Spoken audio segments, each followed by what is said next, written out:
What's up, y'all? Billy from Perma Pastures Farm. You see this stuff behind me?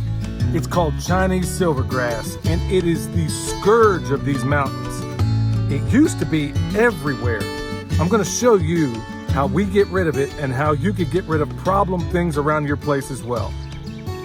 Hey, before I get hopping and popping, want to let you know that we got bone sauce back in stock because we got a little bit of rain. And we're also going to have comfrey again by the end of this week. Now, let's get into it. This whole bank that you see right here was absolutely positively riddled with every awful thing you can think of. Multi-floor rows, because I left some over here so you can get a basis of what it used to look like. This whole entire hill looked like multi-floor rows, honeysuckle, Chinese silvergrass, and look at it now. What do you see behind me? Yeah, it's called grass. Lots and lots of it. And we use these guys along with the chickens to make that happen. Now, let's talk real quick about that Chinese silvergrass and all these awful things. Well, we call them awful, but they're really not. They're telling you what's going on and what's wrong. Well, the problem was we had a serious issue with compaction, and these things over here are basically an indication of everything that may be going wrong in your soil. Well, how do we go about it? Well, first of all, we used pigs to go in there, and they basically tilled up everything.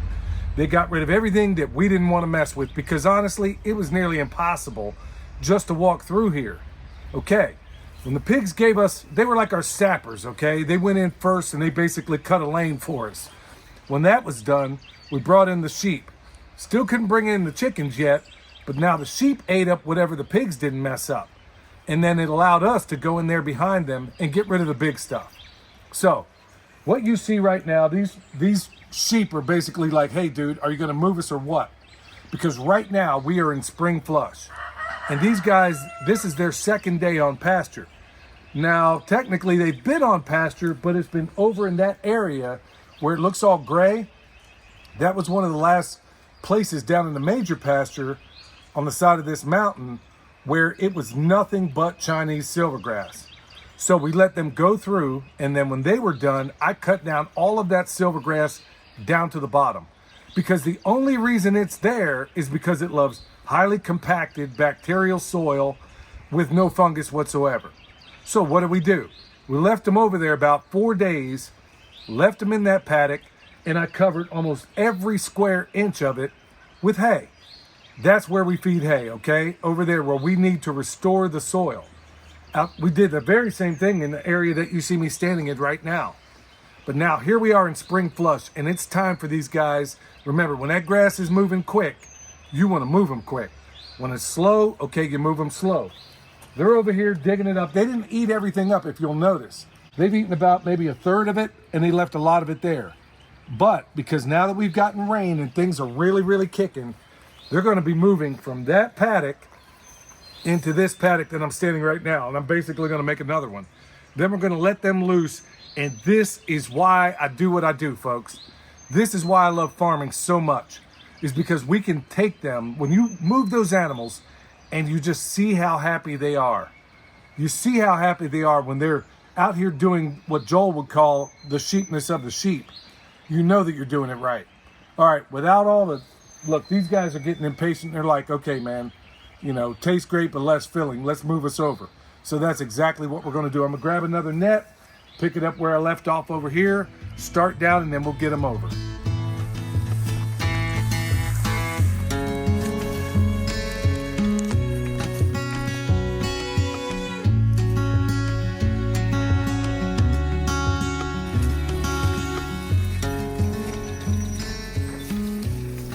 All right, so we got them off the mountain, and the only thing this sheep tractor we really use it for is a management tool. For the most part. Also, it has a little bit of shelter on there. It doesn't have to look pretty. They don't care at the end of the day. We get them in here, and now we got fence set up over here for this next paddock. And as you can see, they didn't completely wipe everything out, not even close. I mean, look at this. It's not wiped out, but they've taken a nip of it.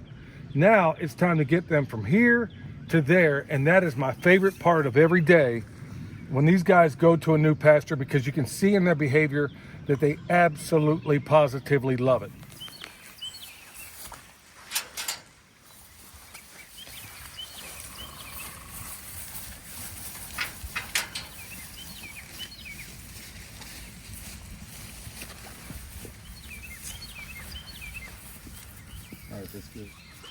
Well, well, there we go.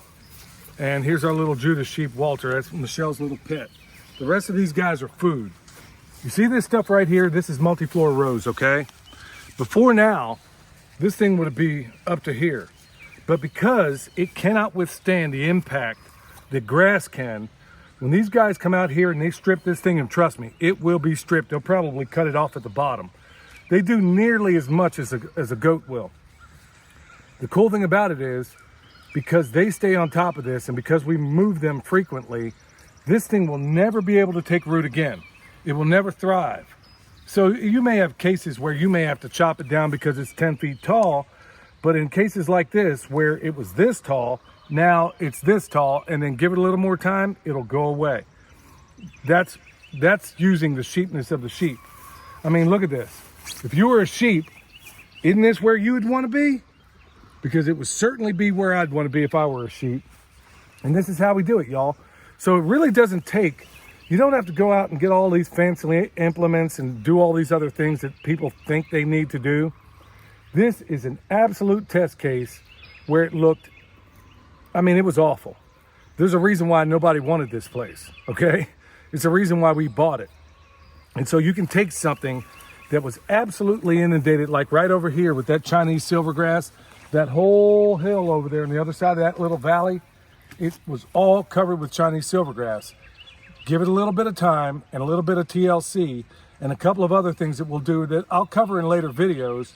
But essentially, go through there, take it all down. Use your animals as a tool, because they can also have a wonderful life, and you can utilize the things that make them really, really special. And that's exactly what we did over there in that hillside.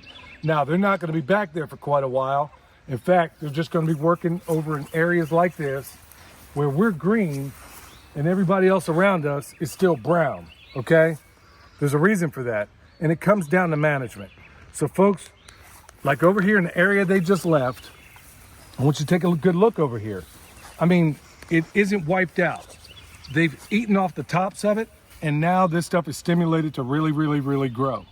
Over here, we will leave them for a day. And you can see it's in like a strip grazing pattern. They'll stay here for a day. Then they'll move here, and then here, and here, and here. So we'll basically have them in this little strip grazing thing, and we'll move them every single day as long as we're in this spring flush. And these guys are going to continue to do some fantastic work for us. So yeah, plus it's a really good time because right now they're about to have babies. We're a little bit late on that, but that's not the end of the world. They're going to have babies here before long. And wow, can you think of a better place to be when you're, you know, having to milk your little ones? Well, that's exactly what they're thinking. Here at the website, go check us out. We got more bone sauce in stock, and now that we got rain, I'll be able to make more. I know a lot of people are blowing me up about that. For those that don't know, it's the world's best deer repellent, and I make it right here. It's difficult to make, and it takes some time, and we'll also have some comfrey. Don't worry, y'all. Hey, I also want to a certain extent, apologize because I haven't done a whole lot of videos as of late. The biggest reason why is we are still, believe it or not, shoveling out, so to speak, after the hurricane. We were out helping everybody else, and now we've had to take time to help ourselves. And I'm still getting myself out from underneath it, me and Michelle both. But we're getting there, and it's moving along, but it's moving. So I got to be a farmer first before I do anything on YouTube. All right, y'all, thank you so much for your support. Until next time, stay alert, stay alive.